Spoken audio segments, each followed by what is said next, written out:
Empezamos, ¿no? Buenas tardes a todos y muchas gracias por acudir a esta comparecencia que tiene por objeto darles cuentas de la videoconferencia que esta mañana he celebrado con la convocatoria del presidente del Gobierno de la Nación y con el resto de presidentes autonómicos.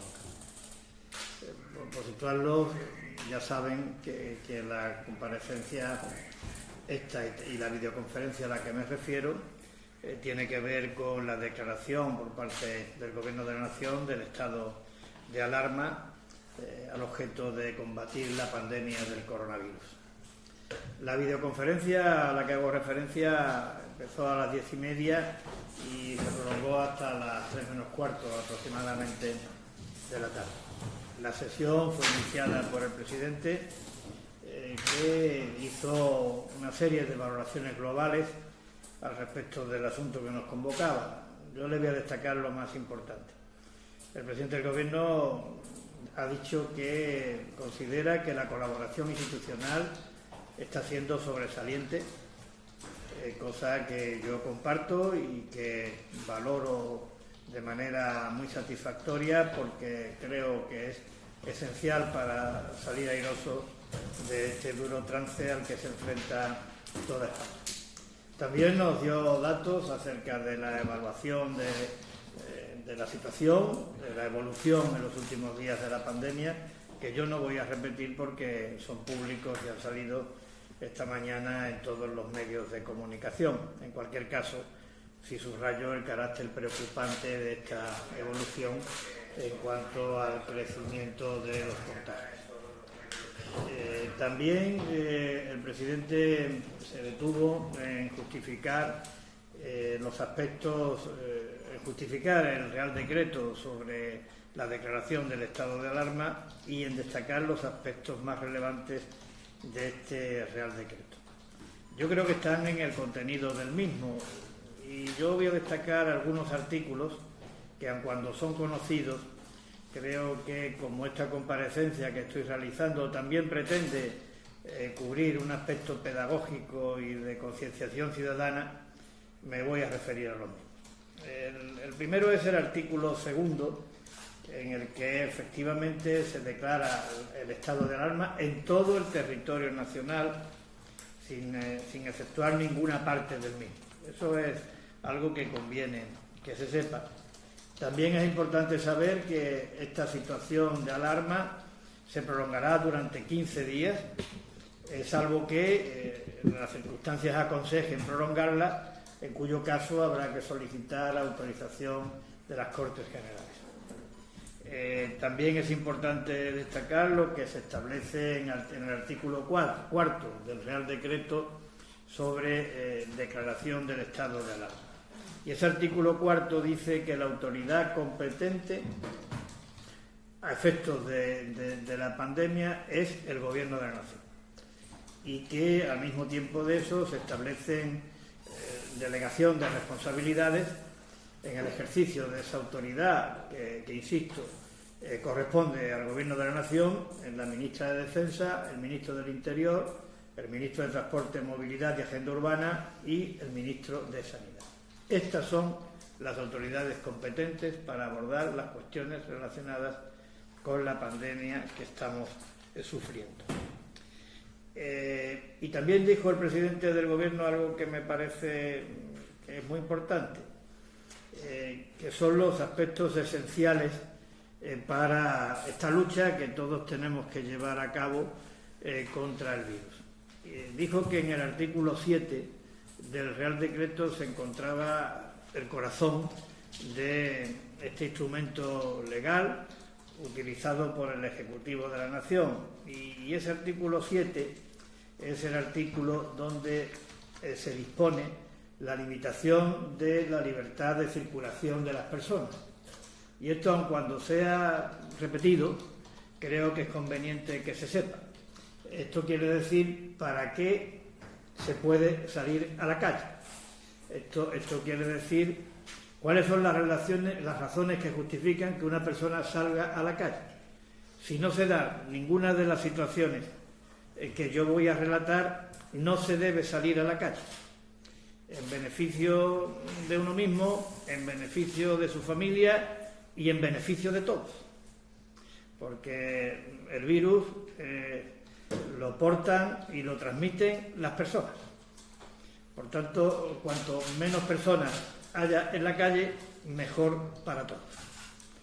Y se puede salir a la calle para adquirir alimentos, productos farmacéuticos y otros de primera necesidad, para asistir a centros, servicios y establecimientos sanitarios,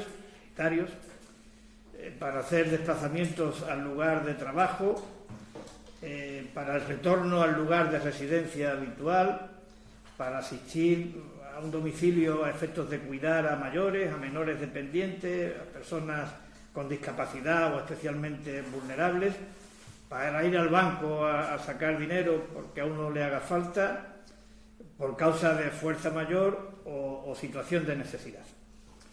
Estas son las razones por las que se puede salir a la calle. Salvo estas, no se puede salir a la calle. Y ese es uno de los aspectos esenciales para combatir esta pandemia a la que nos enfrentamos. El otro, muy importante también, es la unidad de acción. Yo particularmente soy partidario de que ante una crisis de esta envergadura sea el Gobierno de la Nación, con independencia de cuál sea el color político del Gobierno de la Nación, el que se haga al mando de la situación. Y todos los demás a colaborar con el Gobierno de la Nación.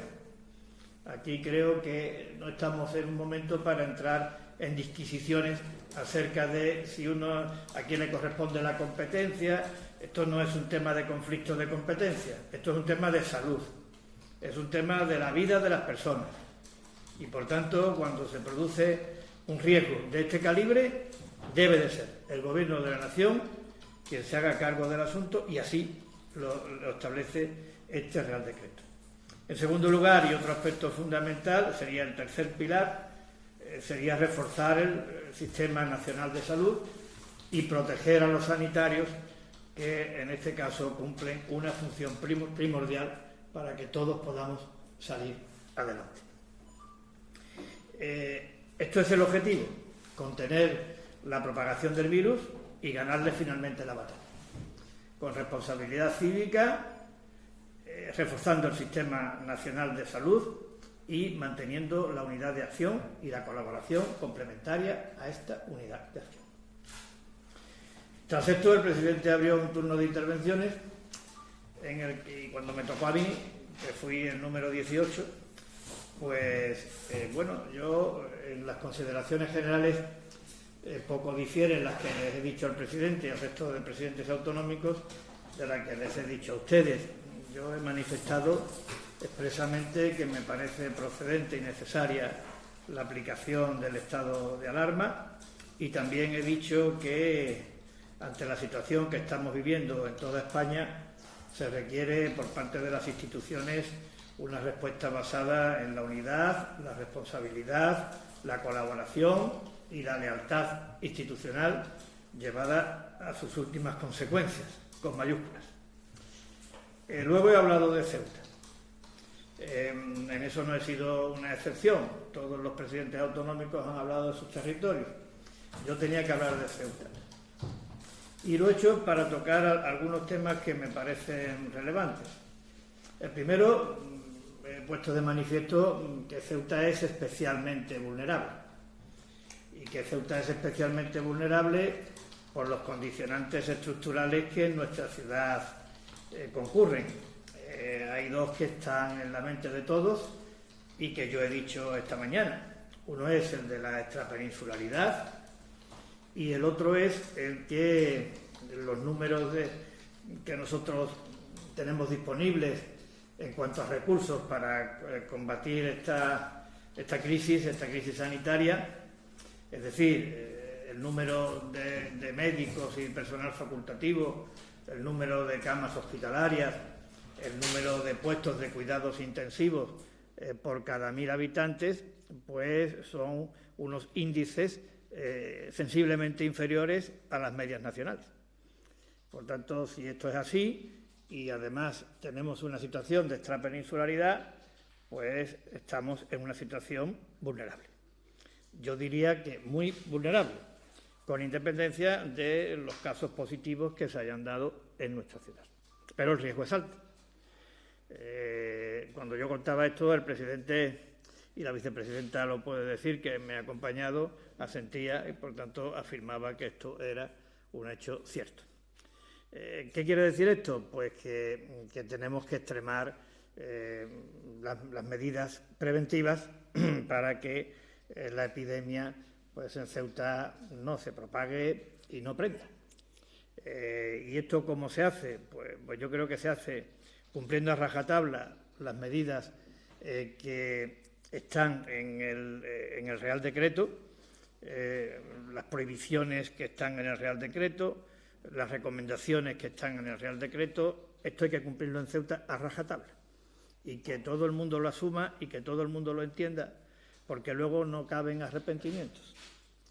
Y, en segundo lugar, también tratando de manera adecuada dos focos de riesgo que tenemos en nuestra ciudad. Uno de ellos es el de las comunicaciones con la península. Claro, las comunicaciones con la península tienen la dualidad de ser cordón umbilical, pero también un factor de riesgo, como es evidente. El Real Decreto lo contempla, está en el artículo 14 y viene a decir, en resumen, que se reducirá la oferta de las prestaciones ordinarias en un 50%. Es decir, se reducirá en un 50% los servicios que ahora se prestan. Eso pasa como con la estancia en la calle. Cuanto menos movilidad, menos riesgos de propagación. Cuanto menos gente en la calle, menos riesgos de propagación. Cuanto menos gente esté viajando, menos riesgos de propagación. Por tanto, ese es el sentido de reducirlo en un 50%. Dejando a salvo, y yo lo he hecho constar también esta mañana, el abastecimiento de la ciudad es lo que pudiéramos considerar suministros básicos indispensables, cosa que puedo afirmar que está garantizada. Eso hay que dejarlo a salvo. Y también hay que dejar a salvo los desplazamientos por causas de fuerza mayor, sean por razones de enfermedad o de cualquier otra causa de fuerza mayor.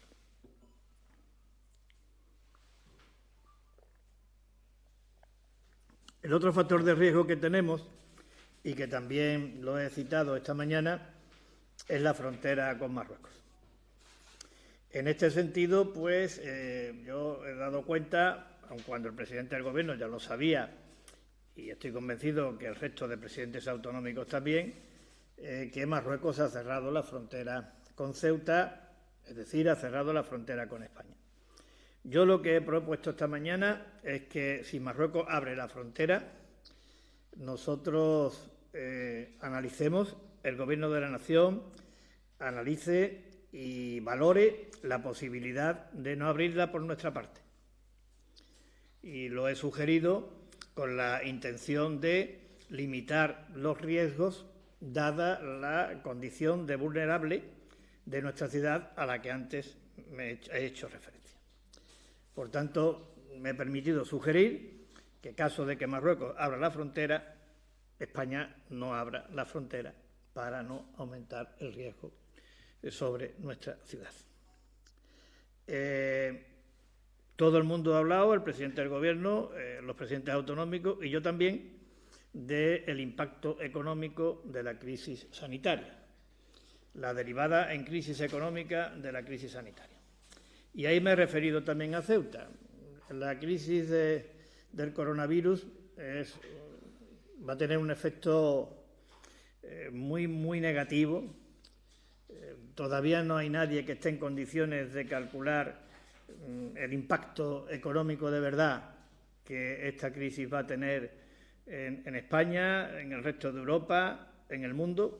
No hay predicciones fiables en estos momentos porque dependen de muchas variables que todavía no están despejadas, pero evidentemente va a ser duro y muy duro para determinados sectores como la hostelería, el turismo, el comercio, pero claro, sectores de tanto peso en la economía nacional que será duro para todos. Y duro en términos de empleo, y duros para los trabajadores por cuenta ajena, y duro para los autónomos, y duro para las pymes. Es decir, esto va a ser muy duro. Y nos tenemos, por tanto, que preparar para eso. Pero yo he dicho esta mañana en la videoconferencia que en Ceuta va a ser más duro todavía, porque a esta crisis de la pandemia le precede otra crisis que empezó, como todos ustedes saben, en el mes de septiembre del pasado año y que se corresponde con los perjuicios a la economía ceutí causados como consecuencia del bloqueo comercial provocado por Marruecos desde el pasado mes de septiembre, como antes he dicho. Eso lo he hecho constar esta mañana y he hecho constar que la acumulación de las dos crisis, la del bloqueo comercial de Marruecos unida a la de ahora, pues convierte en la situación en verdaderamente de emergencia desde el punto de vista económico. Y he apelado esta mañana nuevamente a una acción enérgica y decidida por parte del Gobierno de la Nación en defensa de la supervivencia económica de nuestra ciudad. Estos son los aspectos que he tratado de manera específica en cuanto a Ceuta, pero he terminado diciendo que, en nombre de todos los ceutíes, quería expresar nuestro compromiso de solidaridad y de apoyo al Gobierno de la Nación en unos momentos de tanta dificultad para España. Después de eso, pues prácticamente hubo la intervención del presidente, algún presidente autonómico intervino por cuestiones de matices y, como les digo, a las 3 menos cuarto de la tarde se levantó la sesión.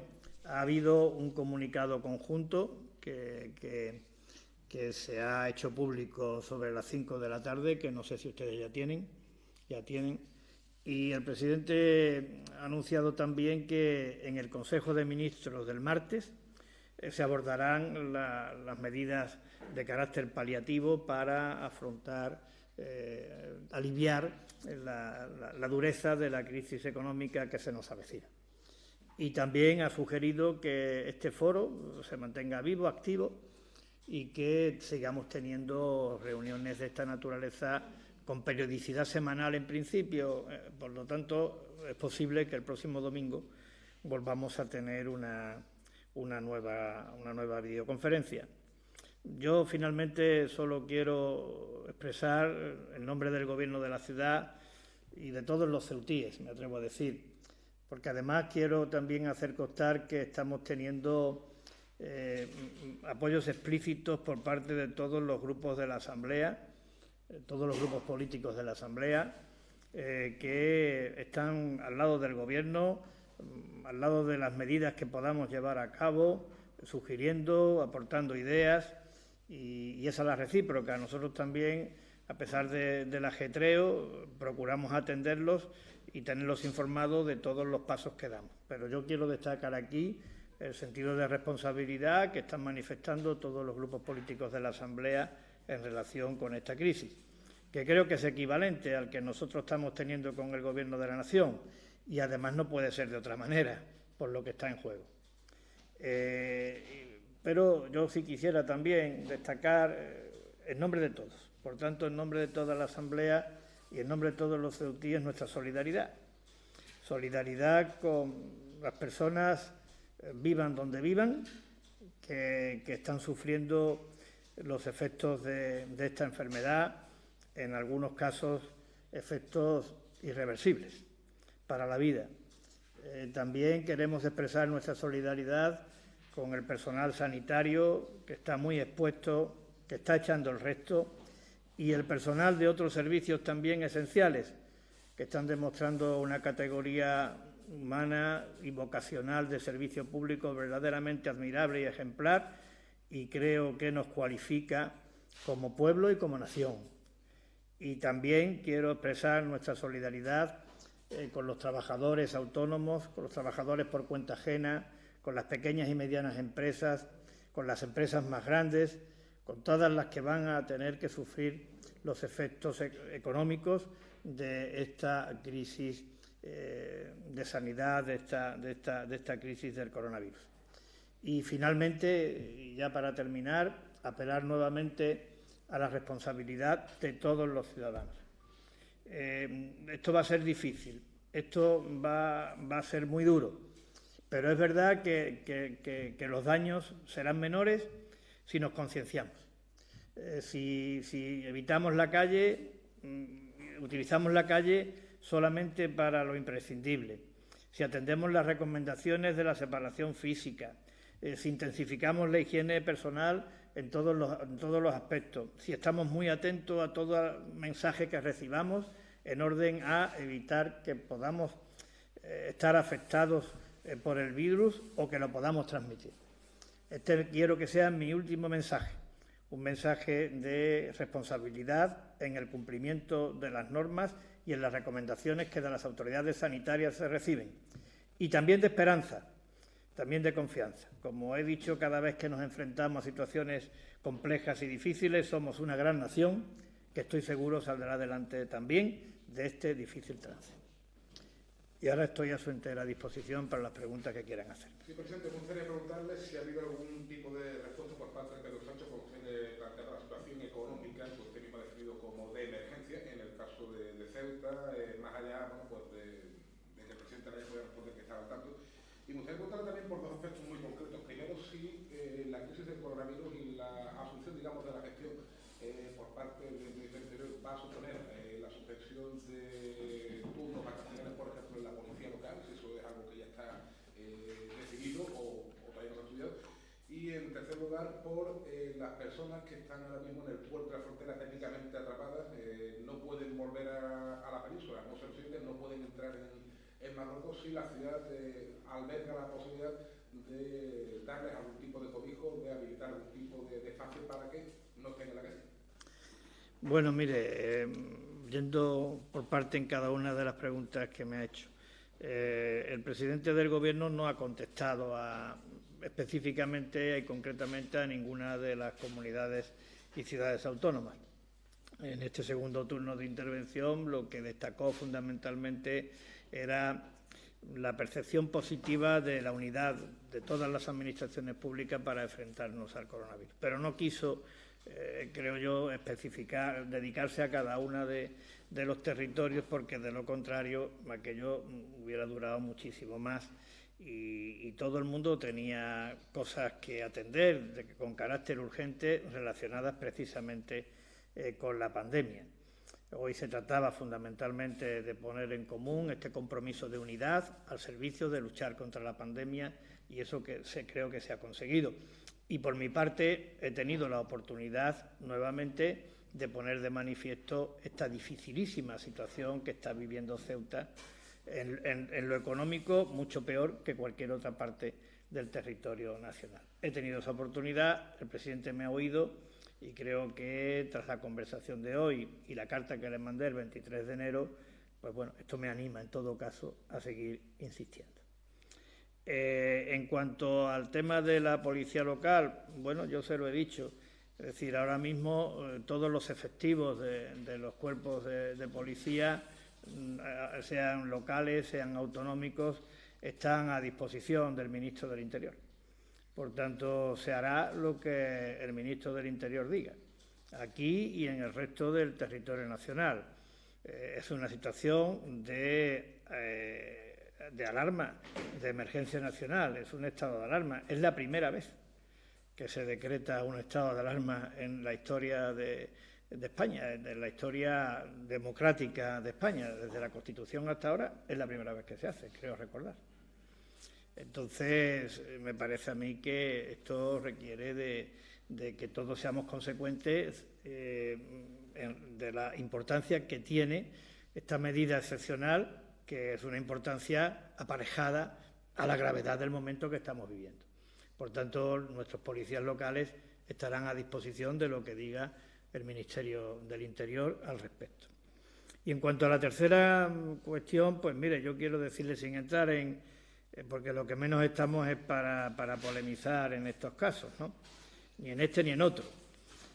Pero ayer, me parece que fue ayer, ¿no?, Antes de ayer, porque ya llevamos tantas horas, antes de ayer yo recibí una llamada de la delegada del Gobierno diciéndome que había unas 100 personas en el Tarajal que se habían quedado, como usted dice, sin poder pasar a la frontera, sin poder pasar por la frontera a Marruecos porque ya Marruecos había cerrado.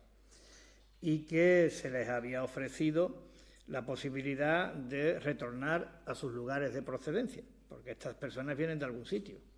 Estas personas no son de Ceuta, quiero decir que no estaban residiendo en Ceuta, vienen de algún sitio. Entonces que se les ofrecía la posibilidad de retornar a sus lugares de procedencia y que esto se les había comunicado por parte de los cuerpos y fuerzas de seguridad del Estado y que estaban de acuerdo. Y nos solicitaban a nosotros, a la ciudad, el apoyo logístico consistente en poner un autobús del servicio urbano para trasladarlos desde el Tarajal al puerto. El autobús se puso y a la hora de la verdad estas personas decidieron que no volvían a sus lugares de procedencia, que se querían quedar aquí para hacer presión al objeto de que Marruecos abriera la frontera. No quiero entrar en polémica, pero estas personas lo que están haciendo es presión para que Marruecos abra la frontera. Porque de los 100 que había, que luego han sido 200 en el transcurrir de las 24 horas siguientes, 100 más, se subieron al autobús 8, que se fueron a sus lugares de procedencia. Me consta también que la delegación de gobierno, junto con la subdelegación del gobierno de Cádiz, estaba gestionando un barco desde Tarifa a Tánger, que también se le ofrecieron a estas personas y también negaron. Yo no sé si luego el barco de Tarifa a Tánger ha llegado a salir o no, pero se les ofreció y también se negaron. Entonces, claro, nosotros en esto vamos a estar subordinados, y no lo digo con ánimo de escurrir el bulto, se lo digo con toda sinceridad, es que creo que es lo procedente. Vamos a estar subordinados a lo que ha dictado el Real Decreto por el que se declara el estado de alarma. La autoridad competente para resolver esta cuestión es el Gobierno de la Nación y a él le vamos a prestar todo nuestro apoyo para que disponga lo necesario en cuanto a resolver este problema. Presidente, una pregunta de los compañeros del Foro de Ceuta. ¿Qué medidas se van a tomar con los menores extranjeros no acompañados que se encuentran en la calle? ¿Hay suficientes plazas en los centros? ¿Se tomará alguna medida excepcional? Y si se ha pedido alguna compensación al Estado. Bueno, mire, ya le pusimos de manifiesto al Estado en su momento que Ceuta vivía, en relación con los menores extranjeros no acompañados, una situación de emergencia social y humanitaria. Porque, como consecuencia de que en los últimos meses, concretamente en los últimos 6 meses, el número de menores llegados a Ceuta se ha duplicado, hemos pasado de 250 a más de 500 en los centros de realojo y a unos 200 más, o 200 o 300, la verdad es que no se sabe exactamente el número, en la calle, pusimos de manifiesto que nosotros no teníamos capacidad material para acoger a estos menores que están en la calle y que era una situación de emergencia social y humanitaria. Ya lo pusimos de manifiesto. Ahora nos encontramos con esta situación y el caso es, en cuanto al posible desenlace, similar al que le he comentado antes a su compañero, el señor Coronado. Es decir, nosotros hemos puesto de manifiesto al Gobierno de la Nación esta situación. No hemos pedido ninguna compensación económica, obviamente, pero sí hemos planteado que hay que retirar a estos, o consideramos nosotros que hay que retirar a estos menores de la calle, porque, si las personas tienen que estar en sus domicilios, si las personas tienen que estar confinadas, pues también estos menores tienen que estar confinados. Y hemos ofrecido, además, ideas acerca de posibles emplazamientos que podrían albergar a estos chicos.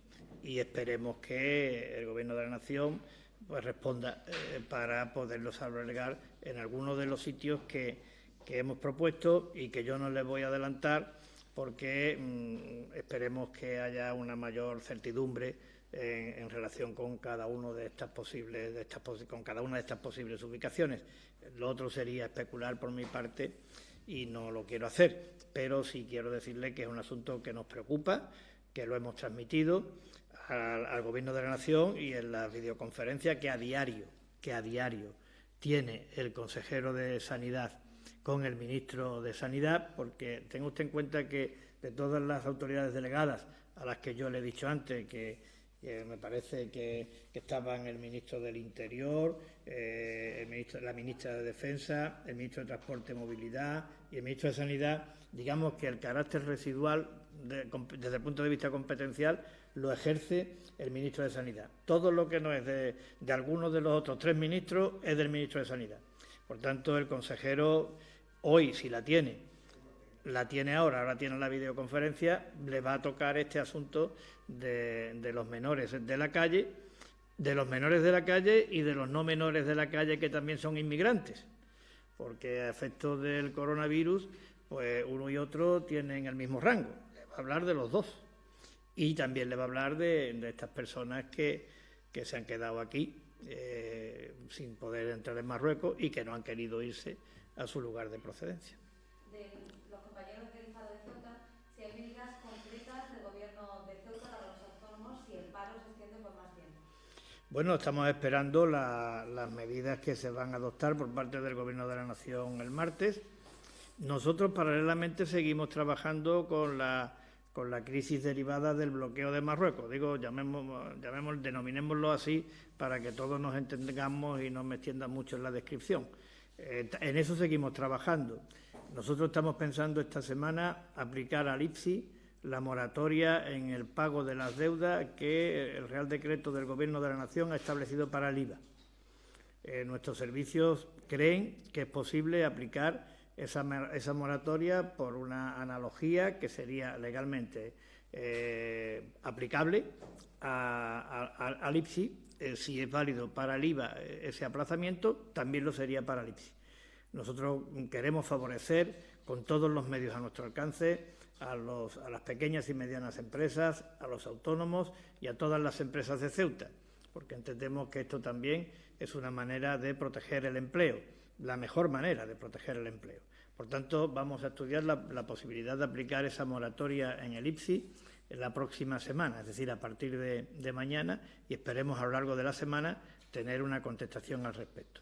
Y también quiero decirle que estamos a favor, me parece que ya lo dijo en su última comparecencia el portavoz, que estamos a favor de esa petición que han hecho los empresarios de Ceuta de reducir de manera considerable el tipo de gravamen del IPSI a la importación. Nosotros, ante la situación de emergencia económica que está viviendo Ceuta, estamos dispuestos de llevar esa rebaja hasta el 0,5%, es decir, aplicar el tipo mínimo de gravamen a la importación según contempla la ley. Claro está, queremos también ser responsables. Por tanto, para que lo podamos hacer, al margen del cumplimiento de los procedimientos formales, acuerdos de pleno y estas cosas, hay otras 2 condiciones que nosotros creemos que debemos tener en cuenta.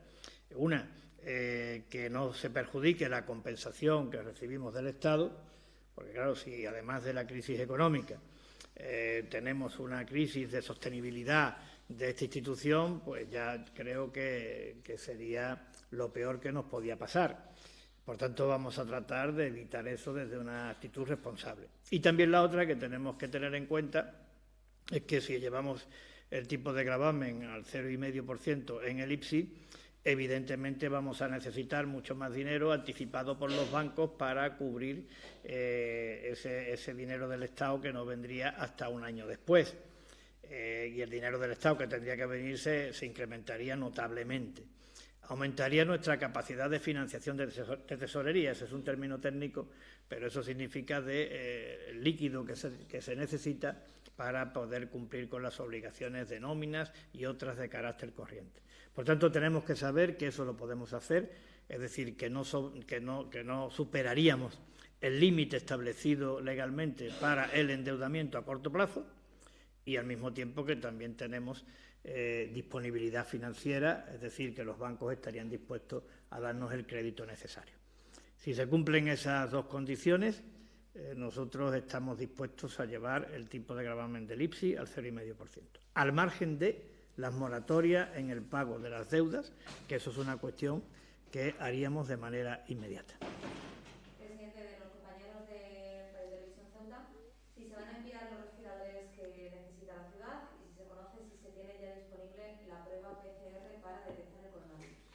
Bueno, eso dentro del capítulo que el presidente del Gobierno ha mencionado esta mañana, que se van a atender todas las necesidades que requieran nuestro Sistema Nacional de Salud para cubrir las necesidades de cada territorio y, por tanto, pues aunque yo no le pueda precisar los datos que me pide sobre fechas, y que esto más bien se lo podría decir el consejero de Sanidad, que ahora está en la videoconferencia con el ministro, pero el presidente del Gobierno en la videoconferencia ha dicho que es prioritario atender las demandas del Sistema Nacional de Salud en cualquier parte del territorio nacional.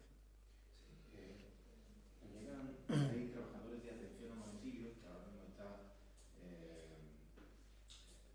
entregado a una empresa que no tienen mascarillas para poder mañana trabajar, y entonces claro se encuentran con esa dificultad de estar con personas de alto riesgo, porque son personas dependientes y no tienen esas mascarillas. ¿Eso se va a resolver? Hombre, se debe de resolver. Yo creo que hay que resolverlo. Claro, es una empresa, dice usted, ¿no, señor Mendoza? Pero habrá que habilitar los mecanismos necesarios para que ese personal vaya suficientemente protegido. Además, tenga usted en cuenta que ahora personas que antes personas que no sean absolutamente dependientes, pero que tuvieran un cierto nivel de dependencia y que estuvieran yendo a determinados establecimientos a que se les cuidara, ahora no van a poder ir, ahora se van a tener que quedar en su casa. Por tanto, ahora habrá que reforzar probablemente esos servicios de atención a domicilio. Yo creo que es una de las personas que hay que proteger especialmente. Hay que proteger especialmente al personal sanitario, hay que proteger especialmente al personal que está prestando servicios esenciales de cualquier tipo, y yo entiendo que en la actual coyuntura uno de los servicios esenciales es la prestación de la ayuda a domicilio, porque la ayuda a domicilio es una medida necesaria para que personas que tengan que salir a la calle pues puedan no hacerlo. ¿El Gobierno es partidario de restringir al máximo lo que ha dicho, salvo mercancías y fuerza mayor? Sí, de momento la oferta se restringe al 50% para todos los servicios, todos los transportes que están sometidos a contratos de servicio público u obligaciones de servicio público, que es el caso del transporte marítimo en su integridad. Ahí habrá la mitad de rotaciones. Y en el único transporte que no está sometido a obligaciones de servicio público, contrato de servicio público en Ceuta, es el transporte de helicóptero, pero también le afecta esta limitación del 50% del número de servicios. Hay una disposición en el artículo 14, y se me ha olvidado antes comentársela a ustedes, porque aquí sí también esta mañana lo he referido de una manera explícita y se lo he pedido al presidente del Gobierno, en donde dice textualmente que, sin perjuicio de lo establecido en los párrafos tal y tal, que es lo que yo le acabo de comentar, se establecerán unos criterios específicos para el transporte entre la península y los territorios no peninsulares. Bien, yo amparándome en esta disposición, que es concretamente el apartado D del número 2 de este artículo 14, le he pedido al presidente del Gobierno que se le dé a la ciudad audiencia antes de establecer estos criterios específicos. Es decir, que al margen de lo establecido con carácter general, ahora pueden venir unos criterios específicos para cada territorio cada territorio extrapeninsular en relación con sus comunicaciones con la península. Y yo le he pedido al presidente del Gobierno audiencia, y el consejero en las videoconferencias así lo hará constar en los próximos días. ¿Al objeto de qué? Pues como yo le he dicho antes, es decir, las comunicaciones con la península para nosotros son un cordón umbilical, por tanto no se pueden interrumpir de ninguna manera. ¿Qué es lo que hay que garantizar? El abastecimiento, fundamentalmente, de los servicios básicos, de la alimentación, de los medicamentos, de lo imprescindible. Y también hay que garantizar que las personas que tengan que venir a Ceuta por razones de fuerza mayor, o las personas que tengan que salir de Ceuta a la península por razones de fuerza mayor, pues lo puedan hacer. Y eso es lo que voy a pedir. Yo lo demás, restricción casi absoluta. Pero, eso sí, garantizando los casos de fuerza mayor en ambos sentidos. Pero yo soy partidario, y creo que mi gobierno también, siempre estamos en manos de la autoridad competente. Y cuando digo la autoridad competente, estoy diciendo lo que dice la ley. Siempre somos partidarios de eso, pero nuestra opinión es que se debe de restringir al máximo. ¿Confinamiento de la ciudad en ese sentido, salvo casos de fuerza mayor? Es lo que se está planteando en toda España, señor Mendoza. No es que yo esté aquí diciendo algo distinto a... Es que las autoridades científicas han puesto de manifiesto que una de las medidas más eficaces para combatir la expansión y propagación del virus es que las personas no se muevan. Entonces hay que frenar la movilidad. La movilidad es una de las manifestaciones más características de la libertad y todos la deseamos, pero estamos en una situación excepcional. Por tanto, hay que frenar la movilidad. Y en la parte que nos toque, pues nosotros con más motivos, señor Mendoza, porque tenga en cuenta que nuestra capacidad de respuesta también es limitada, como yo he dicho al principio de mi intervención, en función del número de facultativos, del número de camas hospitalarias, del número de puestos de cuidados intensivos. Por tanto, creo que tenemos que ser muy celosos y muy severos en la aplicación de estas medidas, aun cuando sean medidas incómodas, pero son 15 días. Y si hay que prolongarlo más, pues habrá que prolongarlo más, pero son 15 días de un ejercicio de responsabilidad cívica para evitar males mayores. Y yo quisiera preguntarle una precisión. Mañana quise hacer que a cualquier dependencia municipal, ¿qué se va a encontrar como servicio público? Bueno, hay un servicio mínimo en el registro en el Ceuta Center y salvo eso hemos suspendido toda la atención al público. La ley también ha suspendido el cumplimiento de plazos en los procedimientos administrativos. Por tanto, salvo que alguien tenga una necesidad urgente, no tiene por qué venir a los servicios de atención al público. Ahora, si hay una atención urgente, pueden venir porque habrá un servicio mínimo. Lo demás, también vamos a facilitar el que los funcionarios puedan conciliar su vida laboral y personal. Mañana tenemos un Consejo de Gobierno a las 9 de la mañana en el que le vamos a dar un repaso por consejerías al objeto de que aquellos servicios que no se consideren esenciales, los funcionarios puedan establecer unos turnos para estar en las oficinas, pero que también con la orientación de que cuantos más se queden en su casa, mejor. Yo creo que la Administración tiene que dar ejemplo en estos momentos. Por tanto, cuanto menos personas asuman el riesgo de estar en la calle, mejor. Y eso nosotros lo vamos a propiciar. Y mañana, como digo, vamos a repasar. Los servicios esenciales, al contrario, igual tienen hasta que aumentar su jornada, siempre que la autoridad competente así lo establezca, y nosotros lo propiciaremos. Debidamente protegidos, claro está, pero el resto, flexibilidad para que puedan conciliar la vida laboral y familiar y al mismo tiempo la intención de que cuantos menos personas tengan que venir, para nosotros mejor. ¿Tiene datos de cuántos casos hay en estudio, aunque sea aproximadamente, y cuántas personas en cuarentena, etcétera? Sí, Javier, me está preguntando cuántas personas hay en estudio y cuántas personas en cuarentena. Bueno, en cuarentena prácticamente no podemos dar los datos porque cada uno se ha autoaislado oficialmente, no existe en estudio, hay 7 personas, 7 casos en estudio y un caso positivo, que es lo que verdaderamente es lo que tenemos que contabilizar. Los casos en cuarentena son imposibles. 7 casos en estudio. Pero quitando los 3 que ya se han dado todos negativos y positivos. Sí. Vale. Bueno, pues suerte a todos y, hombre, yo lo que les pediría a ustedes es que hagan un esfuerzo también de comunicación a la ciudadanía de que es importante que cumplamos con las recomendaciones y con las normas que nunca, mejor dicho, nos va la vida en ello.